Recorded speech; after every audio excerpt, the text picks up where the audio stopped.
নমস্কার দর্শকরা, আজকে যে বিষয়ে আমরা আলোচনা করব বাংলাদেশ কিন্তু রীতিমতন অগ্নিগর্ভ। আমরা কথা বলবো, আমাদের সঙ্গে আজকে আছেন আইনজীবী এবং অধ্যাপক ওসমান মল্লিক। নমস্কার আপনাকে ক্লাউড নেটওয়ার্কে। নমস্কার। যে বিষয়টায় যাব, এই যে বাংলাদেশে এখন বিভিন্ন ধরনের স্লোগান উঠছে। আমি জাস্ট নির্দিষ্টভাবে একটা প্রশ্ন দিয়ে শুরু করব, বাংলাদেশ কি রাজাকার নাকি মুক্তিযোদ্ধার, কি মনে হয়? না, বাংলাদেশ রাজাকার মুক্তিযুদ্ধ, এই প্রশ্নটা আজকের না, ওটা বাংলাদেশ স্বাধীন হওয়ার পর থেকেই আসছে। অবশ্যই বাংলাদেশ মুক্তিযোদ্ধাদের, কারণ সেখানে রাজাকারদের স্থান থাকতে পারে না। কিন্তু বর্তমান পরিস্থিতিতে যে সমস্ত ছেলেমেয়েরা আন্দোলন করছে, তারা রাজাকার কথাটাকে সেই অর্থে ব্যবহার করছে না। তারা বলছে যে আমরা যদি সরকারের সমালোচনা করি, সরকার আমাদেরকে রাজাকার বলে দেখিয়ে দিচ্ছে কেন? অ্যাকচুয়ালি তো আমরা রাজাকার না, কিন্তু সরকার আমাদেরকে রাজাকার বলে দেখিয়ে দিচ্ছে। এই ইস্যুটাকেই তারা সামনে এনেছে। অ্যাকচুয়ালি যে সমস্ত ছেলেমেয়েরা আন্দোলন করছে তারা রাজাকার না, তারা এটা ওই মৌলিক প্রশ্নটা সরকারের কাছে ছুড়ে দিয়েছে যে আমরা সমালোচনা করছি মানে আমরা রাজাকার না। বিষয়টা হচ্ছে রক্তে ভাসছে কিন্তু রীতিমতন বাংলাদেশ, এবং এই যে কোটার বিরুদ্ধে যে আন্দোলন, তাদের যে দাবি, ইতিমধ্যেই ছাত্রদের মধ্যে প্রায় ৩৯ জন মারা গেছেন এবং প্রচুর কিন্তু আহত হয়েছেন। এই যে রাস্তায় নেমে পড়েছে প্রত্যেকটা কলেজ, বিশ্ববিদ্যালয়, ইউনিভার্সিটি, স্কুল থেকে পড়ুয়ারা, কি বলবেন এই পরিস্থিতি ঠিক কি কারণে? মানে কোটার বিরুদ্ধে তো অনেকদিনই অনেক কিছু তাদের দাবি ছিল, কিন্তু এইভাবে রাস্তায় নেমে আন্দোলনটা এই পর্যায়ে কেন, কি মনে হয়? আসলে বাংলাদেশের যে রাজনীতি, সেখানে ছাত্রদের বড় ভূমিকা আছে। ৭১ সালে যে ছাত্র রাজনীতি ছিল, তখন তারা একটা বড় ভূমিকা পালন করেছিল, বিশেষ করে ঢাকা বিশ্ববিদ্যালয় এবং সেই বিশ্ববিদ্যালয়ের বিভিন্ন হোস্টেল প্রচুর ছেলে মেয়ে থাকে, ছাত্রছাত্রীদের সঙ্গে অধ্যাপকরাও থাকে, সেখানে রাজনীতি চর্চা হয়। এবং পরবর্তীকালে যখন এরশাদকে ক্ষমতা থেকে হটানো হলো, তখনও ছাত্ররা একটা বড় ভূমিকা নিয়েছিল। তো আজকের দিনেও আন্দোলনের ছাত্ররা একটা বড় ভূমিকা নিয়েছে। তবে তাদের সামনে কোটা অর্থাৎ সংরক্ষণ মূল ইস্যু হলেও যদি আমরা একটু তলিয়ে দেখি, আসলে কোটার ভিতরে আরও কিছু বড় ইস্যু লুকিয়ে আছে। যতদূর জানা যাচ্ছে যে হাসিনা সরকার কোটা তুলে দিতেই চেয়েছিল বা কমাতে চেয়েছিল, কিন্তু পরবর্তীকালে হাইকোর্টের হস্তক্ষেপে সেটি স্থগিত হয়ে যায়। কিন্তু আবার হাসিনা সরকার সুপ্রিম কোর্টে গেছেন যাতে তাদের যে সিদ্ধান্ত কোটা বাতিল করা বা কোটা কমানোর সিদ্ধান্তটা বহাল থাকুক, সে মামলা এখনো শুরু হয়নি। হাসিনা সরকার চেষ্টা করছেন যে সেই মামলাটা দ্রুত নিষ্পত্তি হোক, কিন্তু তার মাঝখানে একটা বিরাট বড় আন্দোলন। আসলে এই আন্দোলনের কোথাও একটা যেন হাসিনা সরকারের বিরুদ্ধে একটা অনাস্থার সুর শোনা যাচ্ছে। আমার মনে হয় এই আন্দোলন ধীরে ধীরে ক্রমশ হাসিনা সরকারকে স্টেপ ডাউন করার দিকে যাচ্ছে, এবং তার ফলে এর একটা সুদূর প্রসারী প্রভাব পড়বে এবং পশ্চিমবঙ্গের পক্ষেও পড়বে। কারণ আবার একটা উদ্বাস্তু স্রোত কিন্তু পশ্চিমবঙ্গে আসতে চলেছে। কড়া দৃষ্টিতে আমি সেরকমই দেখতে পাচ্ছি। বিষয়টা হচ্ছে তাদের যে দাবি যে কোটা প্রথা তুলে দিতে হবে, মেধার ভিত্তিতে চাকরি পাবে। কারণ যারা সত্যিকারের মেধা, যারা সেইভাবে সারা বছর ধরে পড়াশোনা করেছে, তারা পাচ্ছে না, কিন্তু যেহেতু কোটা সিস্টেম আছে তারা পেয়ে যাচ্ছে। এই যে বিষয়গুলো নিয়ে তাদের আন্দোলন, এবং এই কোটা সিস্টেম যে শুধু বাংলাদেশে তা নয়, আমরা পশ্চিমবাংলা নিয়েও যদি কথা বলি, পশ্চিমবাংলাতেও কোটা সিস্টেম আছে। আমরা দেখেছি বিভিন্ন ধরনের বিশ্ববিদ্যালয়ে সেখানে ভর্তি তো দূরের কথা, মানে সেটা তো আছেই, হোস্টেল পর্যন্ত যারা পাস আউট হয়ে বেরিয়ে যায় সেখানেও তারা আটকে রাখে, এবং যারা নতুন ছেলে মেয়ে তাদেরকে জায়গা দেয় না, সেখানেও তাই কোনো নেতা বা কোনো দাদা বা কোনো সিনিয়রের ঘনিষ্ঠ হলে তবে পাওয়া যাবে। এই ধরনের পরিস্থিতি কিন্তু শুধু বাংলাদেশে না, পশ্চিমবাংলার নিরিখেও, কি বলবেন? না, পশ্চিমবঙ্গ নয়, ভারতবর্ষের নিরিখেও সংরক্ষণ আছে। এবং এটা খুবই দুর্ভাগ্যের। আমি দেখলাম গতকাল বামপন্থী বন্ধুরা তারা প্রতিবাদ জানাতে গেছেন, তারা এই যে কোটা বিরোধী সংগ্রামে তারা তাদের সমর্থন জানাচ্ছেন। যখনই ভারতবর্ষের ক্ষেত্রে এই কোটা তুলে দেওয়ার কথা বলা হয় বা সংস্কারের কথা বলা হয়, তারা কিন্তু পুরো উল্টো রূপ দেখান যে যে কোটা এখানে রাখতে হবে। আমারও মতে যে সোশ্যাল জাস্টিস, যেটা যে ন্যায়, সামাজিক ন্যায়ের জন্য হয়তো সংরক্ষণ রাখা দরকার হতে পারে, তার সংস্কার দরকার। কত প্রজন্ম পর্যন্ত সংরক্ষণ পেতে পারে? একটা মৌলিক প্রশ্ন করা যেতে পারে, একজন যদি আইএস হন, তার ছেলে যদি অধ্যাপক হয়, তিনি সংরক্ষণ পেলেন, আবার কি তার ছেলে মেডিকেলে চান্স পেল সংরক্ষণকে, আবার তার ছেলে সংরক্ষণে চান্স পাবে? এই যে বংশ পরম্পরায় সংরক্ষণের সুযোগ সুবিধা পাওয়া, এটা নিয়ে ভাবনা চিন্তা করা উচিত। সামাজিক ন্যায় যদি সংরক্ষণ রাখতে হয়, তাহলে যে সমস্ত ছেলেমেয়েরা SC ST-দের মধ্যে যাদের কোনো পুরুষ সংরক্ষণ পায়নি তাদেরকে রাখা হোক, কিন্তু যারা কয়েক পুরুষ ধরে তারা সংরক্ষণের সুযোগ নিচ্ছে, এই ব্যাপারটা ভাবা উচিত। বাংলাদেশের ক্ষেত্রেও আমি বলবো, যদি সংরক্ষণ রাখতে হয় সেটা একটা প্রজন্মের পর প্রজন্ম সংরক্ষণ থাকতে পারে না। এতে করে কি হয়, সাধারণ ঘরের মেধাবী ছাত্ররা খুবই ক্ষতিগ্রস্ত হয়। ওসমান দা, একটু আগে আপনি বললেন যে শেখ হাসিনা যেদিকে যাচ্ছে, হয়তো শেখ হাসিনার সরকারকে কোনোভাবে স্টেপ ডাউন করতে হতে পারে। কেন আপনার মনে হলো? কারণ আন্দোলনটা যে ছাত্রছাত্রীরা যে আন্দোলন করছে তাদের দাবিটা তো শুধু কোটার বিরুদ্ধে, তাহলে কেন মনে হলো যে এখানে আরো কোনো অ্যাঙ্গেল আছে বা সরকারকে স্টেপ ডাউন করতে হবে? কেন, মানে কি অ্যাঙ্গেল, মানে ঠিক আপনি কোন দিকটা নির্দিষ্টভাবে আপনি বলার চেষ্টা করছেন? আসলে আমি যে সমস্ত খবরগুলো পাচ্ছি ওখান থেকে, সেখানে দেখছি যে প্রথম অবস্থায় আন্দোলনটা রাশ ছাত্রদের হাতে থাকলেও কিন্তু পরবর্তীকালে যে আন্দোলনের রাশ এখন আর ছাত্রদের হাতে নেই। জামাতপন্থী বিএনপির লোকেরা বিভিন্ন জায়গায় এই যে ওখানে যে মুসলিম সংগঠনগুলো আছে, বিভিন্ন মৌলবাদী সংগঠন, তাদের নেতারা নেমে এসছে পথে এবং আন্দোলনটাকে পুরোপুরি তাদের হাতে চলে গেছে। এবং তাদের একটাই লক্ষ্য হচ্ছে যে কোনো মূল্যে হাসিনা সরকারকে উৎখাত করা। যার ফলে কালকে স্টেটমেন্ট দেখছিলাম যে ছেলেটি কোঅর্ডিনেটর এই আন্দোলনের, তিনি আলোচনার প্রস্তাব নাকচ করেছেন।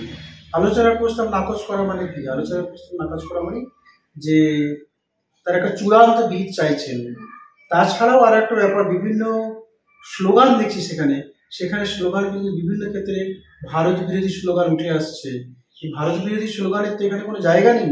তারা যদি কোটার বিরুদ্ধে আন্দোলন করে, এই সমস্ত কিছু দেখে মনে হচ্ছে আমার যে পরবর্তীকালে এই আন্দোলনটি হাসিনা সরকারকে উৎখাত করার আন্দোলন না হয়ে দাঁড়ায়।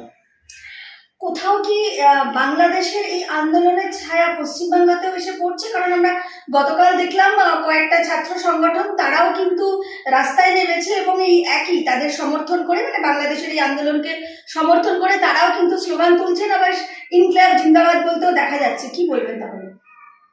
হ্যাঁ, এটা আমরা লক্ষ্য করেছি যে এখানকার কিছু ছাত্র সংগঠন, বিশেষ করে এসওসি ছাত্র সংগঠন, নকশালের ছাত্র সংগঠন, CPM এর ছাত্র সংগঠন, এরা কিন্তু বাংলাদেশের কোটা আন্দোলনকে সমর্থন করে হাইকমিশনে বিক্ষোভ দেখাতে গেছে।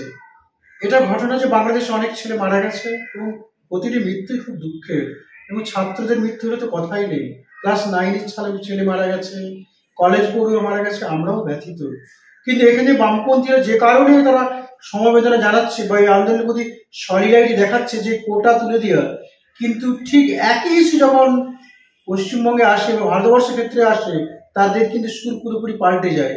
এখানে তাদের দাবি কিন্তু যেন তেন প্রকারেণ বংশ পরম্পরায় কোটাকে বজায় রাখতে হবে। অর্থাৎ বামপন্থীরা এখানে চায় মানুষ বিভাজিত থাক, মানুষ SC-তে, মুসলিমে, যাদবে, হিন্দুতে, ওই বিভাজনের নীতি এখানে কিন্তু বামপন্থীরা পুরোমাত্রই চালিয়ে যেতে চায়। আরও একটা কথা বলার আছে, বাংলাদেশে এই মৃত্যু কিন্তু শুধু আজকের না, এর আগে বহুবার যে নির্যাতন, সেখানে মুসলিম মৌলবাদীর দ্বারা সেখানকার হিন্দু, দেশপ্রেমিক হিন্দু বা সাধারণ হিন্দুরা মারা গেছেন, তাদের উপরে ভয়ানক অত্যাচার হয়েছে। সে নিয়ে কিন্তু এখানকার বামপন্থীরা একটিও মুখ খুলেননি। কারণ কি? তারা কি হিন্দু বলে? এই যে বামপন্থীদের সিলেক্টিভ প্রচার, সিলেক্টিভ প্রতিবাদ, এই জিনিসটি বামপন্থীদেরকে ক্রমশ জনবিচ্ছিন্ন করছে এবং ভারতবর্ষ তাদের কিন্তু প্রায় জনবিচ্ছিন্ন করেই ফেলেছে। এই সিলেক্টিভ প্রতিবাদ, যে আমি প্যালেস্তাইনের জন্য প্রতিবাদ করব কারণ সেখানে মুসলিমরা আছে, আমি বাংলাদেশের জন্য প্রতিবাদ করব কারণ সেখানে মুসলিমরা আক্রান্ত, কিন্তু যদি বিপরীত ঘটনাক্রম হয় আমি সেখানে চুপ করে থাকব, এই জিনিস বামপন্থীদের যে এই আচরণ দিনের বেলার মতো পরিষ্কার এবং মানুষ জানতে পেরেছে এবং তাদেরকে জনগণ থেকে বিচ্ছিন্ন করার প্রয়াস নিয়েছে। আর একটা বিষয়, পশ্চিমবাংলাও কিন্তু এই যে কোটা সিস্টেম আপনি বললেন একটু আগে, যে কোটা সিস্টেম এখানে তখন কিন্তু তাদের গলায় কোনো প্রতিবাদ বা তুলে দেওয়ার কোনো সুর দেখা যায় না। শুধুমাত্র যে পরীক্ষায় পাশ করে চাকরি পাওয়ার জন্য কোটা তা তো নয়, পশ্চিমবাংলাতেও বিভিন্ন ক্ষেত্রে কোটা দেখা যায়। সেটা একটা কলেজে ভর্তি হওয়া থেকে শুরু হয় প্রথম স্টেপ, সেখানে ওই কোটা, দাদাদের কটা কোটা আছে, নেতাদের কটা কোটা আছে, সেই কোটায় তারা অ্যাডমিশন করবে এবং সেখানেও তারপরে হোস্টেল পাওয়া থেকে শুরু করে সেখানেও কোটা আমরা দেখেছি যে যারা সিনিয়র দাদা তাদের কোটায় 4টে ঘর আছে, সেই ঘর তারা যারা ঘনিষ্ঠ তারাই পাবে, যারা দূর থেকে গ্রামগঞ্জ থেকে পড়তে আসছে তারা সেই হোস্টেলের অ্যাকোমোডেশনও পায় না। এবং কোটা তো সর্বক্ষেত্রে, তাহলে পশ্চিমবাংলাতেও তো এই একই পরিস্থিতি, বড় না আরো ভয়ঙ্কর পরিস্থিতি, কি বলবেন? একটা কথা পরিষ্কার করতে হবে যে কোটা যেটাকে আমরা বলি সংরক্ষণে একটা সাংবিধানিক দিক আছে, সাংবিধানিক স্তরে একটা সংরক্ষণ আছে। সেই সংরক্ষণে এসসি এসটি ওবিসিরা আসন মানে ভর্তি হতে পারে, চাকরি পায়। যে কোনো একটা প্রজন্ম কি পরপর 3 পুরুষ তারা সংরক্ষণের সুবিধা পেতে পারে? অর্থাৎ বাবা আইপিএস, মা আইএস, ছেলে ইউনিভার্সিটির অধ্যাপক, তার ছেলেও কি সংরক্ষণের সুযোগ পাবে? এটা গেল একটা দিক, সাংবিধানিক দিক। এই দিকটাও ভাবার দরকার আছে, বিশেষ করে বামপন্থী তো ভাবার দরকারই আছে। কেননা যদি একটি ছেলে সে যদি ব্রাহ্মণ পরিবারে জন্ম নেয় বা মাহিষ্য পরিবারে জন্ম নেয়, ধরে নিলাম সে মাহিষ্য, সে তো আর ব্রাহ্মণ নয়, তাহলে শুধুমাত্র মাহিষ্য হওয়ার জন্য তাকে দিনের পর দিন এই কঠিন প্রতিযোগিতার মধ্যে লড়াই করতে হবে, সে ন্যায় বিচার পাবে না, তার দিকটা ভাবা হবে না, এটা তো হতে পারে না। কিন্তু এটা গেল একটা দিক, সাংবিধানিক দিক। কিন্তু পশ্চিমবঙ্গের মতো রাজ্যে সাংবিধানিক দিকের বাইরে একটা কোটা আছে, যে ঠিকই বলেছেন, দাদাদের কোটা, মন্ত্রীর কোটা, এমএলএর কোটা, স্থানীয় নেতাদের কোটা, বিভিন্ন ক্ষেত্রে কোটা সিস্টেম চালু আছে। এই কোটার ভিত্তিতে কেউ পারমিট পাচ্ছে মিনি বাসে, কেউ বাসে, কেউ হোস্টেলে জায়গা পাচ্ছে। আমরা দেখেছি এসএসসির ক্ষেত্রে বিভিন্ন এমএলএরা কোটাতে নাম সুপারিশ করেছিল, সেই সমস্ত ছেলেমেয়েরা চাকরি পেয়েছে। কিন্তু এই কোটাগুলো তারা অযোগ্য, অনেকে কিন্তু অযোগ্য, যেহেতু নেতার রেফারেন্সে গেছে বা কোনো মন্ত্রীর রেকমেন্ডেশনে গেছে সেহেতু সে চাকরিটা পেয়ে গেছে 100%। এই যে অসাংবিধানিক কোটা, যে কোটার কোনো সাংবিধানিক বৈধতা নেই, সেটাকে পশ্চিমবঙ্গে লালন পালন করা হচ্ছে শুধুমাত্র ভোটের স্বার্থে, ক্ষমতায় টিকে থাকার স্বার্থে। এটা বামপন্থীরাও শুরু করেছিল। আজকের দিনে বামপন্থীদের আদর্শকে মেনে যারা চলছে, আরো বড় বামপন্থী যে তৃণমূল, তারাও এটা লালন পালন করছে। কিন্তু সেটাকে কেন্দ্র করে তাদের যে আন্দোলন, সেটা তেমন চোখে পড়ে না। ওসমান দা, এই যে বাংলাদেশে যেভাবে আন্দোলন চলছে, অবশ্যই হিন্দুরা তো অত্যাচারিত, যে সংখ্যক হিন্দু এখনো অবশিষ্ট তারা আরো ভয়ঙ্কর বিপর্যয়ের মুখে পড়বে, আরো ভয়ঙ্কর অত্যাচারের মুখে পড়বে, তারা আবার আসতে চেষ্টা করবে পশ্চিমবাংলায়। তাহলে কোথায় পরিস্থিতিটা, তাহলে সেই আঁচ তো পশ্চিমবাংলায় এসে বারংবার পড়ছে, আবারও তো তাদের সেই অনুপ্রবেশ ঘটবে, আবারও সেই ঘুষপেটিয়া, আবারও সেই তাদের এসে এখানে বসবাস করা। পরিস্থিতিটা ঠিক কোন জায়গায় যাচ্ছে, মানে এই বিষয়টাকে নিয়ে একটুখানি যদি আপনি আলোকপাত করেন। দেখুন, দেশভাগকে কেন্দ্র করে যে অনুপ্রবেশ, দেশভাগকে কেন্দ্র করে যে শরণার্থী সমস্যা, এবং তাতে সবচেয়ে বেশি জর্জরিত পশ্চিমবঙ্গ, এবং পশ্চিমবঙ্গের অর্থনীতি বিপর্যস্ত বলা যেতে পারে। এটা তো কয়েকটা দফাতেই হয়েছে, 47 সাল থেকে এটা হয়ে আসছে। কিন্তু ইদানিংকালে এটা যে বন্ধ হয়েছে তা নয়, মোটামুটিভাবে দেখা যায় যে এই শরণার্থী বা বাংলাদেশ থেকে হিন্দুদের আসতেই থাকছে। কিন্তু এবারে যদি সত্যি হাসিনা সরকারের পতন হয় এবং মৌলবাদী সরকার ক্ষমতায় আসে, সেক্ষেত্রে কিন্তু হিন্দুদের বিপদ বহুলাংশে বাড়বে, এবং সেক্ষেত্রে বাংলাদেশে তাদের জীবন ও সম্পত্তি নিয়ে টিকে থাকা অত্যন্ত মুশকিল হবে, এবং তাদেরকে চলে আসতে হবে। যার ফলে একদিন যে বাংলাদেশে হিন্দুদের যে 30% ছিল, কমতে কমতে সেই 7 হয়ে, সেই 7টা কমে আরো কমে যাবে, এবং সেই পাকিস্তানের দিকে যাবে, হয়তো একদিন 1% বা 2% দাঁড়িয়ে যাবে। এখানে একটা বলে রাখি, বাংলাদেশের বিশিষ্ট অধ্যাপক বরকত জামান সাহেব তিনি দেখিয়েছেন তো যে 47 সাল নাগাদ, 2047 সাল নাগাদ বাংলাদেশ হিন্দু শূন্য হয়ে যাবে। তো আজকের দিনে যদি হাসিনা সরকার চলে যায়, এটা 2047 সাল লাগবে না, হয়তো দেখবে 2030-35 বাংলাদেশ হিন্দু শূন্য হয়ে যাবে, এবং তার যাবতীয় চাপটা কিন্তু পশ্চিমবাংলাকে নিতে হবে, কারণ এছাড়া কোনো মানুষগুলোর সামনে কোনো উপায় নেই। কিন্তু এইটাই হচ্ছে বিষয়, কারণ যারা সেই বাংলাদেশ থেকে আসবে তাদেরকে আমরা শরণার্থী বলি বা উদ্বাস্তুই বলি, বা তারা চলে আসছে অন্য দেশ ছেড়ে অত্যাচারিত হয়ে। বিষয়টা হচ্ছে তাদের যদি সবাইকে পশ্চিমবাংলা এইভাবে গ্রহণ করে নেয়, এখানেও তো যারা বসবাস করছে তাদের চাকরি, তাদের শিক্ষা, সব জায়গাতেই তো একটা কোপ পড়বে, এবং সেখানেও একটা মানে পপুলেশন বাড়বে, সেখানেও নানা রকম সমস্যা, চাকরি পেতে গেলে সমস্যা হবে। এই যে সমস্যাগুলো, মানে এটা কি কোনোভাবেই প্রতিহার করা যায় না? দেখুন, এটা প্রতিহত করতে গেলে যে গভীর চিন্তা ভাবনা দরকার, সেই চিন্তা ভাবনা রাজ্যের তরফ থেকে বা কেন্দ্রের তরফ থেকে দেখা যাচ্ছে না। অর্থাৎ পশ্চিমবঙ্গের মতো রাজ্যকে যদি একটা স্পেশাল স্ট্যাটাস না দেওয়া যায়, আমি স্পেশাল স্ট্যাটাসের কথা এই জন্যই বললাম যে পশ্চিমবঙ্গের মতো রাজ্যের বিশেষ আর্থিক প্যাকেজ বা বিশেষ একটা রাজ্যের যে আরো যে সুযোগ সুবিধা সেটা পশ্চিমবঙ্গকে দিতে হবে। তা নাহলে পশ্চিমবঙ্গের মতো রাজ্য এই বিপুল শরণার্থী সমস্যাকে কি করে সামলাবে? শুধু তো হিন্দু শরণার্থী আসছে না, আসছে রোহিঙ্গারা আসছে, তাদেরকে আটকাতে হবে। তা নাহলে যারা পশ্চিমবঙ্গের স্থায়ী বাসিন্দা তাদের জীবন, তাদের যে রুটি রোজগারের ব্যাপার চূড়ান্তভাবে ব্যাহত হবে। এই দিকটা শুধু রাজনৈতিক মানে বলতে যে পার্টিগত স্তরে না ভেবে একটু গভীর মনস্তাত্ত্বিকভাবে ভাবতে হবে যে এখানকার যারা ভূমিপুত্র তাদের কি হবে। সমস্ত মানুষগুলো ওখান থেকে জীবন নিয়ে চলে আসছে, শুধুমাত্র ধর্মের কারণে অত্যাচারিত হচ্ছে, তাদের দিকেও ভাবতে হবে। এবং দরকার হলে সরকারকে নাগরিকত্ব যে আইন আরো সংশোধন করতে হবে। নাগরিকত্ব আইনের এখন যে ফাঁস রয়েছে, অর্থাৎ এতগুলো কাগজ চাই, এতগুলো ডকুমেন্টস চাই, সেই ডকুমেন্টস সরলীকরণ করতে হবে এবং এটা করতে হবে। এই দাবি আমাদের তুলতে হবে। যে সমস্ত লোক ইতিমধ্যে এসে গেছে তাদেরকে আমাদের নিঃশর্তে নাগরিকত্ব দিতে হবে, এই দাবি আমাদের তোলা উচিত। কিন্তু রোহিঙ্গাদের যদি এইভাবে না আটকানো যায়, সেখানে তো একটা ভয়ঙ্কর পরিস্থিতি তৈরি হবে। না, আমি রোহিঙ্গাদের কথা বলছি না, যারা ধর্মীয় কারণে বাংলাদেশ থেকে চলে আসে, অর্থাৎ বিশেষ করে বাংলাদেশে যে সমস্ত হিন্দু বৌদ্ধ যারা ধর্মীয় কারণে নিপীড়নের শিকার এবং সেই ধর্মীয় নিপীড়নের শিকার হয়ে যারা ভারতবর্ষে চলে আসতে বাধ্য হচ্ছে, তাদের কথা সরকারকে ভাবতে হবে এবং তাদেরকে নিঃশর্ত নাগরিকত্ব দেওয়ার ব্যবস্থা করতে হবে।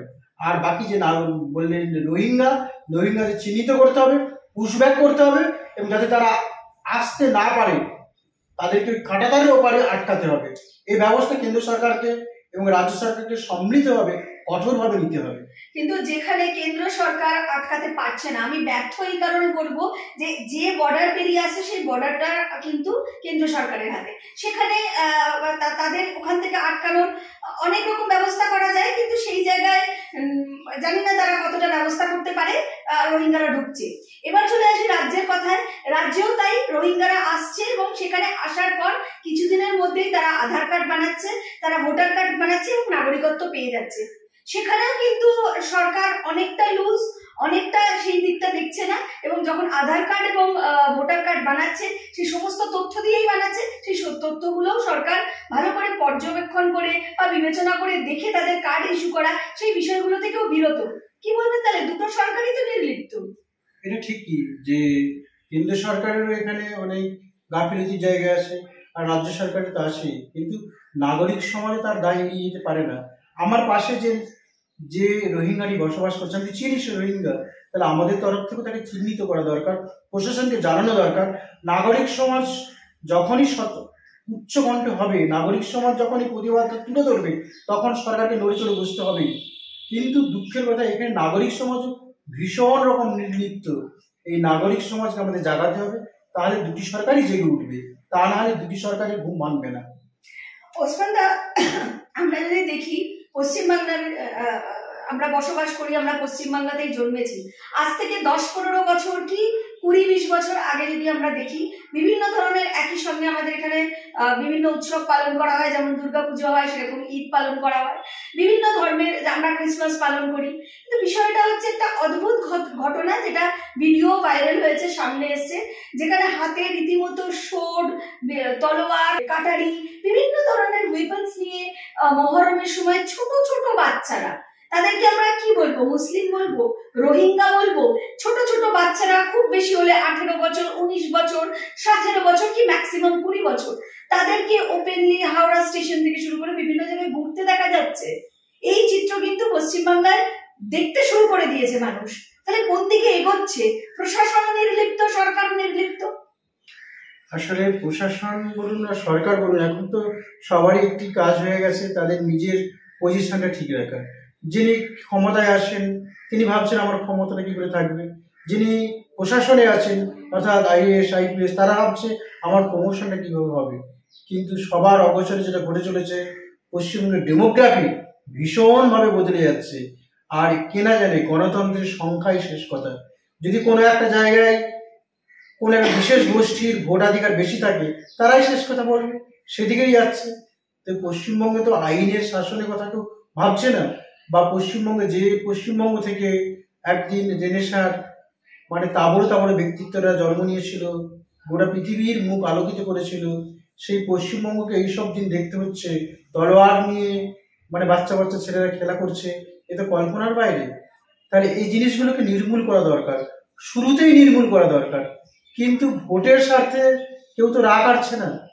আমি আবারও বলছি, যদি সরকার নির্লিপ্ত থাকে, আমাদের নাগরিক সমাজে বা আরো যারা সমাজ মাধ্যম বা আমরা যারা লিখি, খবরের কাগজে, টেলিভিশনে যারা আমরা নাটক অভিনয় করি, তাদেরকে এগিয়ে আসতে হবে, এই ব্যাপারটাকে সামনে আনতে হবে।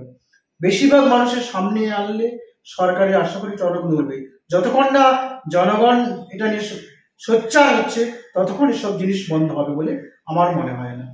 সংখ্যাই শেষ কথা। তাহলে এই সংখ্যা তো লাফিয়ে লাফিয়ে বাড়ছে, 18, 19, 20, 22, 28, 32, এখন তো 32 এসে দাঁড়িয়েছে, প্রায় 32 কি আর একটু বেশি হবে। তাহলে আপনি একটু আগেই বললেন সংখ্যাই শেষ কথা, তাহলে এই সংখ্যা যদি বাড়তে থাকে তাহলে একদিন কি শেষ কথা ওরা বলবে? তাহলে মাইনরিটি কি তাহলে হিন্দুরা? যে কথা শুভেন্দু অধিকারীও কিছুদিন আগে বলেছিলেন যে হিন্দুদের সংশয়, হিন্দুদের বাঁচাতে হবে, তাহলে কি সত্যি হিন্দুদের বাঁচানোর লড়াইটা এবার করতে হবে? ইসলামিক যে ফিলোসফি বা অ্যাগ্রেশন, সেটা বুঝতে হবে। ইসলামিক অ্যাগ্রেশনটা হচ্ছে এরকম যে যেখানে তারা থাকবে 100% হিসেবে থাকবে। আপনি উদাহরণ হিসেবে দেখতে পারেন কাশ্মীর, তারা 100% করতে চেষ্টা করেছে, পাকিস্তান, আফগানিস্তান, বাংলাদেশ, ইরান, ইরাক। তো পশ্চিমবঙ্গ যে তার ব্যতিক্রম হবে না এটা নিশ্চিত। কিন্তু যারা এখানকার স্থায়ী বাসিন্দা, যারা ভূমিপুত্র, তারা যদি না জানে যে পশ্চিমবঙ্গ কিসের জন্য সৃষ্টি হয়েছিল, কোন ঐতিহাসিক মাহেন্দ্রক্ষণে পশ্চিমবঙ্গকে আলাদা করতে হয়েছিল, পূর্ববঙ্গ থেকে আলাদা হতে হয়েছিল, সেই ঐতিহাসিক ঘটনা যদি না জানতে পারে বা তাই ঐতিহাসিক পরম্পরা সম্পর্কে যদি সচেতন না হয়, সে জাতির দুর্দিন আসন্ন। এটা তো দিনের আলোর মতোই পরিষ্কার যে আর খুব বেশি দিন নেই যেদিন পশ্চিমবঙ্গে হিন্দুরা তাদের সংখ্যাগরিষ্ঠতা হারাবে এবং তার একটি মাইনরিটি জাতিতে পরিণত হবে। সেটা খুব বেশি দিন আগের কথা, বেশি দূর যেতে হবে না, হয়তো 15-20 বছরের মধ্যেই এরকম একটা জিনিস ঘটে যাবে বলেই আমার মনে হয়।